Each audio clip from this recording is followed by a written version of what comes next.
नमस्कार, मैं हूं गिरीश सिंह। आईटीआई की टॉक शो में आपका स्वागत है। आज फिर मैं अपने प्रोग्राम में एक बार प्रवीण जी को मैंने बोला, अनुरोध किया कि सर थोड़ा सा टाइम निकाल करके आइए, क्योंकि एक बहुत बड़ी चीज सामने आ गई थी कि आईटीआई इंस्ट्रक्टर भर्ती में बिल्डर टेट को लेकर के बहुत सारी भ्रांतियां डिपार्टमेंट और जो अभ्यर्थी उनके बीच में हो गई थी। क्योंकि ये टेट को पहले कुछ नाम कुछ पहले दूसरा था, अभी कुछ दूसरा हो गया है। तो उसके लिए जो डिपार्टमेंट है वो एक तरह से उनको क्लियरिफिकेशन नहीं था। वो लेटर मांग रहे थे कि भैया अगर ये बिल्डर गैस वाला है फिर इलेक्ट्रिक वाला है, जो भी चीजें हैं उसको क्लियर किया जाए। तो इसके लिए मैंने आईटीआई एक्सपर्ट के रूप में और इंस्पेक्टर के एक्सपर्ट के रूप में जो एक लड़ाई लड़े हैं पूरी, प्रवीणी जी, इंजीनियर प्रवीणी जी, तो उनको मैं ले आया हूं इन सब चीजों को आज क्लियरिफिकेशन करने के लिए। तो इसमें बहुत सारे जो हमारे इंस्ट्रक्टर के भर्ती में लोग हैं उनको दिक्कत ना हो। और वो एक चीज मैं बोल रहा हूं कि अगर जो प्रवीणी जी से संपर्क में है तो ये पीडीएफ आप उनसे ले लीजिएगा, नहीं तो आप हमको पर्सनली व्हाट्सएप करेंगे तो आपको हम दे देंगे। आपका बहुत स्वागत है सर। जी जी, नमस्कार सर। बहुत बहुत धन्यवाद सर। आज मैं आपको, आप जानते हैं सर, हमारी आपकी बात हो चुकी है कि आज हम एक बहुत गंभीर मुद्दे पे ले आए हैं जिसमें बहुत सारी भ्रांतियां हैं। मैं चाहता हूं सर कि जी सर। आप ही उसके बारे में जो शिक्षक हैं, जो भर्ती है उसके बारे में आप ही क्लियरिफिकेशन दें और बताएं उनको कि जिस समस्या से वो जूझ रहे हैं उसके प्रॉब्लम की सॉल्व हो गई, उसका प्रॉब्लम जो है तो सॉल्व हो गया है जी। जी सर, धन्यवाद सर, आपने अपने प्लेटफॉर्म पे मुझे बुलाया और अपनी बात रखने का मौका दिया। जी सर, अभी मेन प्रॉब्लम हो रहा है, मुख्यतः दो ट्रेड में आ रहा है जो मेरे सामने आया है। मेरे पास बहुत सारे अभ्यर्थियों के मैसेज आए हैं ग्रुप में। जी जी उनमें एक पहला मैसेज तो आपका वेल्डर गैस एंड इलेक्ट्रिक वाला है, ठीक जी है, जो कि सर आप जानते हैं, इस फील्ड में आपको बहुत अनुभव है जी जी कि पहले ये trade welder gas and electric के नाम से जानी जाती थी जी और बाद में इसको बेल्डर नाम कर दिया गया। जी सिर्फ वेल्डर। और जी हम्म जी, सिर्फ बेल्डर कर दिया गया, ठीक है। हम्म जिसके लिए आयोग के सामने, आयोग को शायद ये लगा डॉक्यूमेंट वेरिफिकेशन में कि जी बेल्डर गैस एंड इलेक्ट्रिक एक अलग ट्रेड है एंड हाँ, बेल्डर एक अलग ट्रेड है, अलग ट्रेड ठीक है है। जी। अलग ट्रेड है क्योंकि भर्ती बिल्डर के नाम से आई है हम्म और हमारे सर्विस रूल में भी बिल्डर ही लिखा है, विज्ञापन में भी बिल्डर ही लिखा है। जी तो जितने भी लोग हैं बिल्डर गैस एंड इलेक्ट्रिक जिनके प्रमाण पत्र पे लिखा है, जी उनको उसका लाभ आयोग ने नहीं दिया, उनको डिस्क्वालीफाई कर दिया। जी कि आयोग का ये कहना है कि हम इसको बिल्डर की इक्विवेलेंट नहीं मानते हैं। हम्म अगर आपके पास कोई साक्ष्य है संबंधित संस्था का, जो कि हम्म इस मामले में अवार्डिंग बॉडी डीजीटी है, तो जी अगर डीजीटी का कोई अगर लेटर है, सर्कुलर है, हम्म जिससे ये प्रमाणित होता हो कि पहले इसका नाम वेल्डर गैस एंड इलेक्ट्रिक है और हम्म, आज के डेट में बेल्डर हो गया है, तो हम लोग इसको मान लेंगे, जी ठीक है। तो जी उनको एक तरह से प्रोविजनली अभी रखा गया है, अभी बिल्कुल रद्द नहीं किया गया है, उनको एक हाँ अवसर हाँ दिया गया है जी जिसकी तारीख 1 तारीख तक दी गई है। 6 दिन का उनको समय दिया गया कि आप जी 6 दिन के अंदर अपनी आपत्ति को रखें, नहीं तो फिर आपका बाद में नहीं सुनी जाएगी इस संबंध में। हम्म तो इस संबंध में हम डीजीटी के भी कुछ अधिकारी हैं, उनको मैंने मेल किया था, उनको पर्सनली कांटेक्ट किया था, आपको भी सर किया था कि सर, चूंकि लगे थे, आप दोनों आपके लोग पास लगे भी थे, बहुत हाँ सारे, आप भी जी समय समय पर हमारी हेल्प करते रहे हैं इन डॉक्यूमेंट्स वगैरह में। जी तो और दूसरा एक मैटर है sir, CITS in electrician and wireman, ठीक है। जी जी अभी जितने जितने लोग चाहे कोई भी कैंडिडेट वायरमैन से ट्रेनिंग करता हो, ट्रेनिंग लेता हो, या हम्म इलेक्ट्रीशियन से लेता हो, लेकिन अगर वो सीआईटीएस करता है तो उसके प्रमाण पत्र पे ये अंकित होके आता है कि CITS in hmm electrician and wireman, ये दोनों हम्म कंबाइंड रूप से लिख के हम्म आता है। हम्म जबकि पहले ऐसा नहीं आता था, पहले सिर्फ इलेक्ट्रीशियन लिख के आता था सीआईटीएस वाले में। हम्म तो इसमें भी आयोग ने क्या किया है, उनको डिस्क्वालीफाई नहीं किया है, लेकिन सीआईटीएस का जो वेटेज मेरिट में मिलना चाहिए था 30%, ठीक हम्म है, हम्म आयोग ने इसको बिल्कुल अलग मानते हुए कि नहीं, CITS in electrician and wireman एक स्पेसिफिक अलग ट्रेड है, हम्म इसको हम इलेक्ट्रीशियन के रिलेवेंट नहीं मानते हैं। हम्म उनको वेटेज का लाभ नहीं दिया, हमारे बहुत सारे कैंडिडेट को इसका नुकसान हो रहा है, क्योंकि हम्म मेरिट में सर 30% का सीधे घटना कहीं ना कहीं सिलेक्शन लिस्ट से बाहर हो जाना है, बहुत सही बात ठीक है। है। क्योंकि पॉइंट 1 से पॉइंट 2 से बच्चे बाहर हो जाते हैं, बाहर हो तो जाता पॉइंट 30 तो बहुत बड़ा मार्क्स हो गया है। मेरिट में।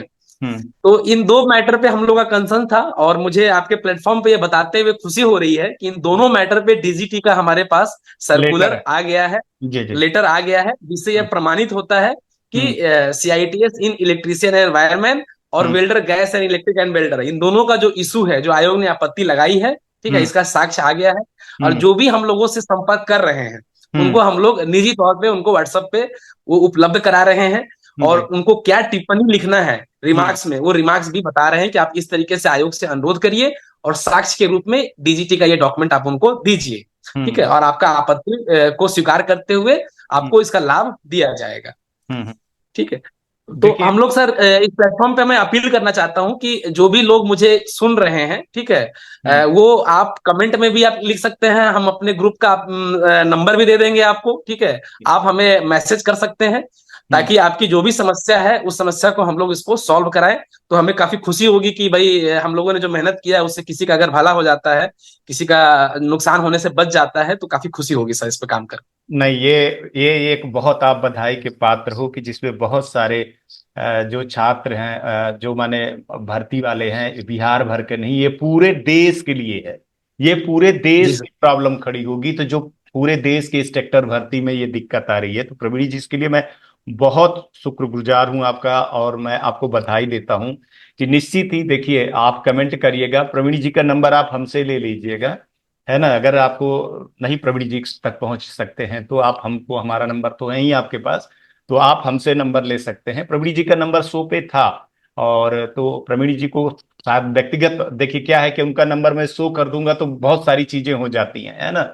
एक बार मैंने शो कर दिया था, तो पर्सनली आप कमेंट पे लिखेंगे तो, या हमसे पूछेंगे तो मैं नंबर दे दूंगा, आप उनसे व्हाट्सअप करके ले लीजिए, और वो आपको पूरे जो इस लड़ाई की नियमावली है, कहाँ पे आपको क्या करना है, क्या लिखना है, कैसे जवाब देना है, वो आपको पूरा करेंगे, है ना। कोई इसमें नेतागिरी वाली बात नहीं है, और न कोई क्रेडिट वाली बात है। प्रवीण जी एक ऐसे हैं कि निस्वार्थ काम करते हैं, और जैसे ही ये चीज आई तैसे ही उन्होंने मेरे से, कल हमारी सुबह सुबह ही से लेकर के पूरे दिन में बात होती रही। हमारे पास भी ये रिकॉर्ड रखा हुआ है, लेकिन और है इसके पीछे की और है, लेकिन वो टाइम पर मिलना बड़ा मुश्किल हो जाता है, तो इस पे दोनों लोग लगे हुए थे, और अंत में ये चीजें आई। और प्रवीण जी बिल्कुल इन सब चीजों के लिए आगे रहते हैं। तो जो छात्र हैं आज, उन छात्रों को मैं ये कहना चाहता हूं कि जो बिल्डर वाली और इलेक्ट्रीशियन और उसकी आई है, विद्युत वाली जो आई है, तो उसकी जो प्रॉब्लम है, सीआईटीएस वाली प्रॉब्लम है, जिसको दो ट्रेड को लेकर के थोड़ी सी दिक्कत विभाग की तरफ से खड़ी है, तो ये आपके समस्या का समाधान हो गया है, इस पे आप ज्यादा वो मत करिएगा। और बाकी आप प्रवीण जी से इस चीज में आप पूछ सकते हैं। प्रवीण जी और कुछ कहना है आपको? जी जी जी सर, और तीन तरह की और भी समस्या हमारे साथियों को देखने को मिल रहा है, उसका भी जिक्र हम इस प्लेटफॉर्म पे करना चाहेंगे सर, ताकि जी जी उसके भी बहुत सारे साथी जो मुझ तक मैसेज आ रहा है कि कोई चेन्नई से किया है, कोई हैदराबाद से किया है और ट्रेवलिंग करके अभी 2000 किलोमीटर दूर जा रहा है संस्थान में। तो जी। वो एक प्रॉब्लम है कि सीआईटीएस और एनटीसी प्रमाण पत्र पे निर्गत तिथि का अंकन ना होना, जो हाँ, को ये प्रमाण पत्र आया। दिया गया है। नहीं नहीं नहीं, ये मेरे को परसों भी सर फोन आया है। जी जी जी जी। हाँ सर, ये सीआईटीएस और एनटीसी के प्रमाण पत्र पे इशू डेट का एक समस्या है, ये भी आयोग ने आपत्ति लगाई है कि आपके जी प्रमाण पत्र पे इशू डेट नहीं है। ठीक जी है, इस जी। संबंध में हम बताएंगे जिनका सीआईटीएस के मामले में ये आपत्ति आयोग द्वारा उठाई गई है। आप इस चीज को जानते हैं कि 2019 से सीआईटीएस के मामले में सर्टिफिकेट का डिजिटलाइजेशन किया गया है, वो हाँ। डिजिटली उपलब्ध होता है 2019 से। जी जी 2018 तक उनका मैनुअली एनएसटीआई और आईटोट में बना के दिया जाता था, जिसके फॉर्मेट में जो डीजीटी का स्टैंडर्ड फॉर्मेट है उसमें उनका तिथि का कोई फॉर्मेट ही नहीं है। हम्म तो मैं ऐसे अभ्यर्थियों से कहूंगा कि देखिए, जो भी संस्था आपको कोई प्रमाण पत्र जारी करती है, उस संस्था का अपना अधिकार होता है कि उसका फॉर्मेट क्या होगा। ठीक जी है, ये जी। कोई आयोग या कोई विभाग उस पर आपत्ति नहीं कर सकता है। हम्म आपत्ति क्यों हो रही है इस बात को समझिए, हम्म क्योंकि सेम मामले में 19 के बाद जो सर्टिफिकेट पहुंचे हैं उस पे अंकित है और हम्म 19 के पहले वाले में अंकित नहीं है। इस हम्म कारण से आयोग में जो हमारे कर्मचारी और अधिकारी जो जांच कर रहे हैं, उनको शायद कुछ इस पे संदेह हुआ, इस कारण से रिमार्क्स में लिखे हैं। हम्म। इस बात की खुशी है कि आयोग ने किसी को भी डिस्क्वालीफाई नहीं किया है या इस जी। संबंध में कोई साक्ष्य की भी मांग नहीं की है, लेकिन रिमार्क्स में अंकित किया है। ठीक हम्म है, तो हम्म इससे किसी भी साथी को घबराने की आवश्यकता नहीं है। हम्म कहीं भी कानूनी तौर पे आपका कोई नुकसान नहीं होने जा रहा है। हम्म हम लोग अपने जितने लोग हमारे जुड़े हैं उस मैसेज में क्या लिखना है वो हम हम्म लोग ऑलरेडी उनको स्टैंडर्ड फॉर्मेट में लिख के उपलब्ध करा रहे हैं। हम्म और हम इस संबंध में डीजीटी को भी मेल किए हैं और उनके एक अधिकारी हैं, उनके द्वारा मुझे आश्वस्त किया गया है कि हम्म बहुत जल्द एक कॉमन लेटर हम्म उनके द्वारा इशूड कर दिया जाएगा पूरे कंट्री के लिए कि हम्म इस पीरियड में उनके सर्टिफिकेट में इशू डेट मेंशन नहीं था। ठीक है, हम्म। उन्होंने इसको सीरियसली लिया है और आई होप जैसा उन्होंने मुझे प्रॉमिस किया है, इस वीक में शायद वो लेटर देखने को मिल मिल जाएगा। जाएगा। तो- जी, तो ये एक समस्या है। दूसरी एक समस्या है कि ओवरलैप की समस्या है। सर आपको अच्छा। पता है कि कोरोना काल के पीरियड में सेशन लेट हो गया था हाँ। सीआईटीएस का, जी ठीक जी। है, और आईटीआई का भी। तो हाँ। इसमें क्या है कि नॉर्मली हमारा जो सेशन होता है वो आपका अगस्त से जुलाई होता है, ये जो जी सीजन होता है हमारा। जी लेकिन दिसंबर में हुआ था 2020 में, ड्यू जी टू जी पैंडेमिक एक्ट, देश में पूरे लॉकडाउन लागू था, इस कारण से सेशन लेट स्टार्ट हुआ था। जी जी। लेकिन आयोग ने क्या किया है, कुछ हमारे जो अभ्यर्थी हैं उनका एक्सपीरियंस जैसे मान लीजिए कि अक्टूबर तक का है, हम्म नवंबर तक का है, हम्म और उनका सीआईटीएस दिसंबर से स्टार्ट है, तो इसमें कानूनी रूप से कोई दिक्कत नहीं है, कोई ओवरलैपिंग नहीं है। लेकिन आयोग ने उसको अपने मन से बिना किसी साक्ष्य के उसको अगस्त मान लिया है, क्योंकि सर्टिफिकेट पे अगस्त लिखा हुआ है। ठीक है, हम्म तो सर्टिफिकेट पे अगस्त लिखे जाने के कारण आयोग को यह लग रहा है कि अगर आपका प्रशिक्षण अगस्त से स्टार्ट हो गया तो आप अक्टूबर तक कैसे अनुभव ले रहे थे, इसका मतलब कहीं ना कहीं आपने फर्जीवाड़ा किया है। तो हम्म ऐसे लोगों का भी आपत्ति किया है आयोग हम्म के द्वारा। ठीक है, हम्म तो इसमें आयोग की भी हम कोई गलती नहीं मानते हैं, क्योंकि हम्म। आयोग के पास ऐसा कोई सर्कुलर ही नहीं है कि सेशन नहीं। आपका लेट है। वो तो हम्म एक स्पेशल एक्ट के तहत हुआ है। ठीक हम्म है, तो ऐसे अभ्यर्थी से हम कहेंगे कि आपका जो एडमिशन हुआ था एनएसटीआई में, उसका एक एडमिशन प्रूफ होगा कि आपका डेट ऑफ एडमिशन, जिस दिन आपकी काउंसलिंग होती है उसकी हम्म एक पर्ची मिलती है। हम्म वो पर्ची इस बात का प्रमाण है कि आपका प्रशिक्षण किस दिनांक से आपका प्रारंभ हुआ है। हम्म ठीक है, हम्म आप उस पर्ची को और आप अपने एनएसटीआई में और जो भी आपका आईटोट है उनसे संपर्क करके ट्रेनिंग स्टार्ट डेट और ट्रेनिंग एंड डेट, इसका एक सर्टिफिकेट आप उनसे बनवा लीजिए, बोनाफाइड सर्टिफिकेट, और वो उन दोनों को संलग्न कर दीजिए, आपकी आपत्ति दूर हो जाएगी। इसमें घबराने की आवश्यकता नहीं है। हम्म इसमें किसी भी साथी को जो आज बिहार में बैठा है, पटना में बैठा है, उसको चेन्नई जाने की आवश्यकता नहीं है, इतना पैसा हजारों रुपए खर्च करके। हम्म। और अभ्यर्थी बहुत परेशान है, और मुझे पता है कि जानकारी के अभाव में लोग परेशान हो जाते हैं, बिल्कुल नौकरी सही का बात है। मामला है, उनके जीवन का मामला है। हम्म कई सालों से सीआईपीएस ट्रेनिंग करके बैठे हैं और इतने संघर्ष के बाद इस अवसर तक पहुंचे हैं, वो नहीं चाहते कि थोड़ी थोड़ी चीज के लिए उनका कुछ हो जाए। लेकिन मैं इसीलिए शो पे आया हूं कि आपको मैं आश्वस्त करता हूं कि आप बिल्कुल परेशान ना होइए। ये हम्म ऐसा स्थिति नहीं है कि आपको इसके लिए चेन्नई दौड़ना पड़े। हम्म। और ये ठीक है, कोई और एक बिहार भर के लिए नहीं है, ये तो सर पूरे देश के लिए है ये समस्या, पूरे देश के लिए है सर। पूरे देश को, सबको ये दिक्कत आएगी। अगर अब बिहार डिपार्टमेंट ऐसे कर रहा है तो यूपी भी करेगा, राजस्थान भी करेगा, पंजाब भी करेगा, तमिलनाडु भी करेंगे, सब ऐसे ही कर रहे होंगे। जी आपत्ति। सर, और एक और मामला सर अनुभव प्रमाण पत्र से संबंधी है। ठीक है, हम लोगों हम्म ने भी जब हम लोग आयोग से मिले थे, हम्म विभाग से मिले थे, हम लोगों की ये मांग थी कि हम्म डॉक्यूमेंट बहुत ही अच्छे से जांच होना चाहिए, हम्म क्योंकि डॉक्यूमेंट जांच होगा तो सिर्फ योग्य लोग आ पाएंगे। हम्म हमारी मंशा योग्य लोग, योग्य अनुदेशक आए, ताकि बिहार का भविष्य अच्छा हो, कोई भी हम्म फर्जीवाड़ा करके ना आ पाए। हम्म लेकिन आयोग ने जांच तो बहुत अच्छे से कर रहे हैं, इसमें कोई दिक्कत नहीं है। लेकिन एक समस्या मुझे आई है कुछ अभ्यर्थी की। हम्म जैसे कोई प्राइवेट कंपनी है सर, हम्म प्राइवेट कंपनी में कोई व्यक्ति ने उस एक्सपीरियंस जो उनको निर्गत हुआ, उस एक्सपीरियंस को उन्होंने वहां पे पोर्टल पे लगाया। ठीक हम्म है, हम्म अब क्या है कि उनके एक्सपीरियंस को अमान्य कर दिया गया बिना किसी जांच के, और उनसे ये अपेक्षा की जा रही है उस अभ्यर्थी से कि आप संबंधित संस्था जो हम्म पंजीकृत है उनका पंजीकरण का प्रमाण पत्र हमको दीजिए। ठीक है, अब हम्म मान लीजिए कैंडिडेट के तो टर्म्स अच्छे हैं, हम्म उनको तो मिल जा रहा है उस संस्था हम्म के द्वारा। हम्म लेकिन आप जानते हैं सर, आप मुझसे बहुत ज्यादा अनुभव रखे हैं इस फील्ड में, बहुत जगह कुछ ऐसे पर्सनल इंटेंशन की वजह से किसी को जॉब से निकाल दिया जाता है, या आप हम्म। जॉब छोड़ के चले जाते हैं। ठीक है, यानी सही वहां बात। पे आपके व्यक्तिगत हम खराब हो जाते हैं। हम्म। तो वो संस्था कहीं किसी भी कानूनी रूप से ये बाध्य नहीं है कि वो अपना सर्टिफिकेशन का प्रमाण आपको दे। दे, सही आप बात। उससे कार्य अनुभव ले सकते हैं कि वो हम्म आपका अधिकार बनता है, आपने कार्य किया है, वो अनुभव देगा और आपको लेना है। ठीक है, हम्म आपका अधिकार है। हम्म लेकिन वो संस्था भारत सरकार या किसी राज्य सरकार से प्रमाणित है, उनका जीएसटी सर्टिफिकेट, उनका उद्योग का सर्टिफिकेट हम्म देने के लिए आपको वो बाध्य नहीं है। ये हम्म सरकार को बाध्य है, सरकार चाहे तो जांच करा सकती है, हम्म। आयोग चाहे तो जांच करा सकती है। हाँ, आयोग मेरी एक लेटर अपील भेज करके बिहार से और आयोग से क्लियरिफिकेशन कर होगी, सकते हैं। हाँ। हाँ, हम्म कि इन मामलों को आयोग थोड़ा सा बहुत ही सहानुभूति से ले। ठीक है, हम्म इसको प्रैक्टिकली थोड़ा समझने का प्रयास करे कि हम्म इस तरीके का सर्टिफिकेट ऐसे भी सरकारी चीजों में ना पड़ने की कारण से जेन्युइन लोगों को भी कुछ संस्था वाले नहीं दे रहे हैं। वो हम्म संस्था जेन्युइन है, मुझे पता है कि वो संस्था जेन्युइन है, हम्म लेकिन वो जानबूझ के अभ्यर्थी को नहीं दे रहे हैं, और वो अभ्यर्थी सर आत्महत्या करने को मजबूर। कुछ लोगों मुझे हम्म कॉल किए कि सर हमको सर्टिफिकेट भी नहीं दे रहे हैं, हम हम्म अपलोड कर दिए, अब हम सुसाइड कर लेंगे सर। 75 नहीं नंबर लाए नहीं हैं नहीं सर, लेकिन फिर नहीं भी नहीं हमको लग रहा है कि मेरा डिस्क्वालीफाई हो गया। नहीं, ऐसे ऐसे तो ऐसे हम ऐसे लोगों आयोग को। से हम आयोग से और विभाग से अपील करेंगे कि कृपया थोड़ा इसको सहानुभूति से देखें। वो हम्म, अगर फर्जी है आप बिल्कुल ना लें, मेरा मेरा हाँ, मंशा किसी फर्जी को लाने का नहीं है। बिल्कुल नहीं, बिल्कुल लेकिन भी नहीं। एक बार थोड़ा सा, हाँ, सरकार स्तर पे आप थोड़ा सा उनको गाइडलाइंस दें, या कोई ऐसा आदेश निर्गत करें उसी संस्था को कि भाई आप देने के लिए बाध्य हैं, आपको देना पड़ेगा। हम्म ठीक है, अगर आपके वहां काम किए हैं, हाँ, आप ये कह सकते हैं कि वो फर्जी है, वो व्यक्ति है, आप उस पर कार्रवाई करिए। ठीक है, हम्म लेकिन अगर वो जेन्युइन रूप से आपके यहाँ काम किया है, तो हम्म आपके आपकी संस्था का जो प्रमाण पत्र है रजिस्ट्रेशन का, वो देना चाहिए, क्योंकि देना उसके जीवन चाहिए। का सवाल है। हाँ, ये बात सच है, ये बात सच है। कभी कुछ हो जाता है, आपस में हो जाती है, काम वर्कर जब काम करते हैं तो आपको उसको नहीं लेना चाहिए। और इस पर मैं जी सच सर। बता दूं कि जो आत्महत्या जैसे शब्द बोल रहे हैं, देखिए, ये आपकी नहीं, मुझे बताया है, मुझे मुझे नहीं नहीं नहीं अभ्यर्थी ने सब बताया, मैंने नहीं नहीं उनको नहीं, बहुत आया समझाया। मेरे मेरे पास एक, मैं आपको बताऊं कि एक बिहार का लड़का है, वो पता नहीं, वो एक दिन मैंने शो दिखाया था। वो बेचारा बहुत मैरिड में लड़का है, उसकी भी ऐसे इशू है, उसमें बोलने लगा तो मैंने बोला देखो यार, ये आपकी लाइफ नहीं है ना, कि यही जी, आपकी जिंदगी है ना, अभी बहुत सारे अवसर मिलेंगे, ये छोटी चीजें हैं। बिल्कुल। आप लोग माने गुरु वाले उसमें जा रहे हैं, तो उसको थोड़ा सा वो करना चाहिए। और क्या मैंने ऐसे प्रवीण। सभी लोगों को आश्वस्त मैंने सभी लोगों को उनको आश्वस्त हाँ। किया है कि आप बिल्कुल परेशान ना हो।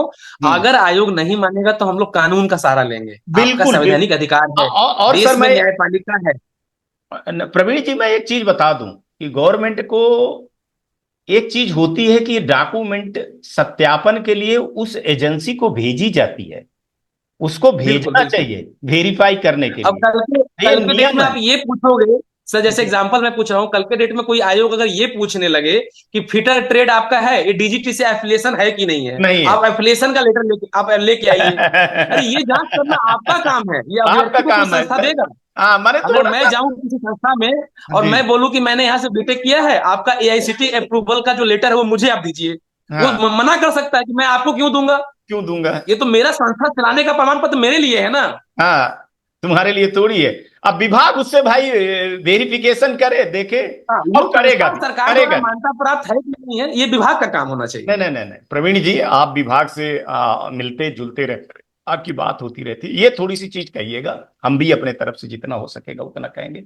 ये कोई घबराने की जी बात नहीं है। हाँ, सवाल ये है कि थोड़ी सी जागरूकता जो है, तो हम अपने में थोड़ी सी, माने लोगों को चीजें पहुंच नहीं रही है, इसीलिए मैं प्रवीण जी को लेकर के आया हूँ कि आपकी समस्या का समाधान हो जाए। और जनरली जो प्रवीण जी से जो सवाल पूछना चाहते हैं या जो जानना चाहते हैं, वो नंबर है, वो सब चीजें कर सकते हैं। प्रवीण जी और कुछ कहना चाहते हैं, क्योंकि टाइम आज हमारे पास आपत्ति है बस, तो। हाँ जी जी, आपत्ति बस इतने तरह की ही है सर, इतनी ही आपत्तियां आ रही हैं, ठीक है, जो हाँ। मैंने अब तक कवर की हैं। हम्म इसके अलावा कुछ साथी बहुत घबराए हुए हैं, जैसे कुछ हम्म लोग साइबर कैफे जा रहे हैं, तो हम्म लोड ज्यादा है तो साइट, जाहिर सी बात है हाँ, कि साइट स्लो हो जाती स्लो हो है। जाएगी, ठीक है, सही बात, हाँ। उसमें एक मैसेज आता है साइट पे कि आपके पास दो ही अटेम्प्ट है। ठीक है, तो हम्म मैं इस अटेम्प्ट पे थोड़ी सी स्थिति क्लियर करना चाहता हूँ। कुछ लोग घंटों इंतजार करते हैं कि अगर साइट हम्म नहीं चल रहा, क्योंकि अटेम्प्ट ले लिए हैं तो आप दोबारा नहीं कर पाएंगे, डर से हम्म ऑब्जेक्शन भी नहीं हो पाएगा हमारा। मैं हम्म क्लियर करना चाहता हूं कि दो अटेम्प्ट का मतलब आप दो बार ऑब्जेक्शन डाल सकते हैं। हम्म लॉगिन आप 5,000 बार कर सकते हैं, लॉगिन पे कोई अटेम्प्ट नहीं है। ठीक है, सही बात है। इस चीज को इस चीज को आप क्लियरली समझ लीजिए कि आपके पास दो आपत्ति करने का राइट है। जब तक आप एक आपत्ति करे किए रहेंगे, एक आपत्ति फिर भी आप कर सकते हैं, 2 दिन बाद भी कर सकते हैं, जी जी अंतिम तारीख तक, जो कि 1 जी तारीख है, जी। सेकंड वाले जो लिस्ट आई है 16 से 26 में। ठीक हाँ है, हाँ तो जी। इसमें बिल्कुल नहीं घबराना है कि भाई मेरा हो गया, मेरा पेज डाउन हो गया, पेज नहीं आ रहा है, लिंक हाँ। फेल हो गया, अब मेरा क्या होगा? ठीक है, बहुत हम्म। लोग परेशान है इस मामले में, बहुत कंफ्यूजन है।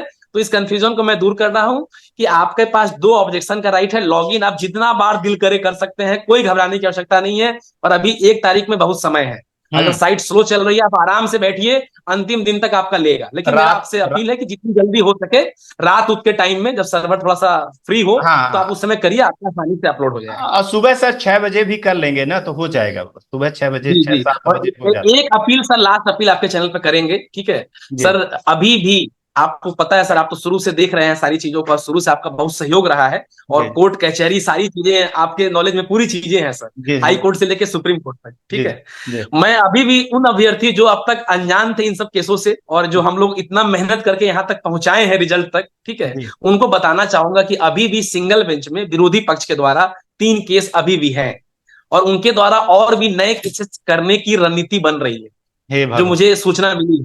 हे ठीक है। भगवान। तो मैं अपील करूंगा कि आप जितने क्वालिफाइड लोग हैं, जी, जो नौकरी, ऐसे लोगों से मैं अपील करूंगा कि आप लोग एकजुट होइए, एक प्लेटफॉर्म पे आप आइए, क्योंकि ऐसे लोगों से मुकाबला करने के लिए हमको एकजुट होना पड़ेगा। बहुत बहुत बहुत हम सही। कुछ लोग मिल के नहीं लड़ सकते हैं, क्योंकि हम्म। इनकी ताकत बहुत ज्यादा है, ठीक है, कहीं ना कहीं कुछ विभागीय स्तर पे भी इनको सपोर्ट है। तो हम्म। इन सारी चीजों से लड़ने के लिए हमें एकजुट होना पड़ेगा। हम्म। मैं नौकरी पाने वाले सभी अभ्यर्थियों से आज अपील करता हूं कि हम्म। आप एक प्लेटफॉर्म पे आइए, और हमारा एक उद्देश्य होना चाहिए, इस भर्ती के विरुद्ध जितने भी मामले हैं हम्म। उनमें एकजुट होकर उसको समाप्त कराएं, और इस हम्म। भर्ती को साफ सुथरे तरीके से पूर्ण कराएं। और ये मैं भी अपील कर रहा हूं कि भैया एकता में ही बहुत बड़ी ताकत है। और आप देखिए मेरे शो का शुद्ध रूप से एक ही काम होता है, वो है अवेयरनेस। और मैं ऐसे ही लोगों को लेकर के आता हूं, है ना। कई बार मेरे ऊपर सवाल भी उठता है कि आप प्रवीण जी को ही क्यों लेकर के आते हैं। तो प्रवीण जी के टक्कर का कोई आदमी हो तो आ जाइए आप मेरे पास, है ना। नंबर तो है ही भाई। आ जाइए शो पे। मैं तो आमंत्रित कर रहा हूं, आइए बैठिए बोलिए सबके लिए। तो जो बिल्कुल नए सही। लोग हैं, संवाद ठीक। के लिए मैं भी तैयार हाँ, हूँ, कोई अगर संवाद होना गुमराह है, चाहिए। हाँ, गुमराह है तो उनको आइए। अगर कोई वकील गुमराह कर हाँ, रहा है, कोई अपनी। विभागीय लोग गुमराह कर रहे हैं, उनका शोषण कर रहे हैं, बहुत सारी चीजें हो सकती हैं। आइए तो अगर हम आइए। संवाद, स्थिति क्लियर होंगी। हाँ, मैं एक चीज नए लोगों को बता रहा हूं कि इतनी लड़ाई लड़े हैं प्रवीण जी। प्रवीण जी को मैं रात को 12 बजे फोन लगाऊं तो प्रवीण जी रात को 12 बजे फोन उठा लेते हैं। अगर वो मेरे लिए उठा रहे हैं तो सबके लिए उठा रहे हैं। और लड़ाई जो है तो ये आपकी लड़ी जा रही है। आपको एक प्लेटफॉर्म में आना पड़ेगा। देखिए अलग अलग रहेंगे ना तो कुछ नहीं होती। वो कहते हैं ना कि मुट्ठी एक बंद होनी चाहिए। तो मेरे आप लोगों से अपील है कि आप लोग एक होइए। और हाँ, सर ये जो पीडीएफ है ये आपके द्वारा भी उपलब्ध हो जाएगी जो नए लोग हैं, जी सर, जी। है ना। मैं जी सर, जी सर। उनको जो मेरे को कॉल करेंगे या व्हाट्सअप करेंगे तो मैं उनको भी दे दूंगा। और अगर जी सर। प्रवीण जी आपको दिक्कत ना हो तो जो माने कोई नए लोग हैं वो बात करना चाहते हैं तो आपको नंबर देने में कोई वो परहेज तो नहीं है, नहीं मतलब। नहीं, कोई दिक्कत नहीं सर, आप नंबर दे सकते हैं सर, जो है भी ना। योग्य लोग हैं, जो इस व्यक्ति के फेवर में है। जी मैं जी। एक चीज को क्लियर कर दूं, जो फेवर में है वो हम्म। मुझे कॉल कर सकते हैं। जो बिल्कुल। फेवर में नहीं है, ठीक है, हम्म। वो अपनी ताकत लगाए। उन्हें मुझे कॉल करने का कोई मतलब नहीं बनता है। नहीं नहीं नहीं नहीं नहीं नहीं नहीं, ठीक है। उनका भी एक राइट है भैया, करते रहिए, है उनका ना कि राइट है, मैं उनके नहीं। राइट उनका का भी राइट अतिक्रमण है। नहीं करना चाहता। किसी के बिल्कुल राइट को बिल्कुल। रोकिए नहीं, है ना। हमारे नहीं यहाँ नहीं, बिल्कुल बिल्कुल नहीं, बिल्कुल नहीं। बस हमारे देश में बस मैं सर ये कह रहा हूँ हाँ, बिल्कुल हमारे देश बिल्कुल में सर, एक ये ही मैं चीज मैं है, उनका विरोध नहीं कर रहा हूँ। बोलने का अधिकार मैं तो उनका देखिए विरोध नहीं कर सबका, रहा हूँ। है ना। बिल्कुल बोलने और बिल्कुल। लेकिन विरोध वो मुझे करने कॉल कर, हाँ, लेकिन वो मुझे कॉल करके किसी तरीके से अनइथिकल ना कोई किया बात कहे, ना वो किया। सारी चीजें कहे, मैं अपने अधिकार के लिए लड़ रहा हूँ, वो अपने अधिकार के लिए लड़ रहे हैं। बिल्कुल बिल्कुल। और अगर ऐसा लगता है तो आपको मैंने प्लेटफॉर्म दिया हूँ, आइए इस पे बात करिए। करिए बात, बिल्कुल खुल की बिल्कुल सर। बात रखिए। ठीक है। चलिए आज तक के लिए इतना ही। और प्रवीण जी आपने टाइम दिया, आपका क्लास का टाइम होता है जनरली ये सुबह का टाइम, और आपने टाइम दिया जी सर। उसके लिए बहुत बहुत धन्यवाद सर जी। और एक बार और बधाई कि आप बहुत अच्छा काम कर रहे हैं सर। और मेरी आपसे यही गुजारिश है सर कि जब आप टीचर हो जाएं, लड़कों को पढ़ाएं ना, तो उनको इसके बारे में जरूर बताइएगा, इस संघर्ष की कहानी बताइएगा। और ईमानदारी से सर, बिहार का नहीं पूरे देश का, राज्य का, जिले का, गांव का नाम रोशन करिएगा सर। चलिए आज तक जी के लिए इतना ही। धन्यवाद। नमस्कार।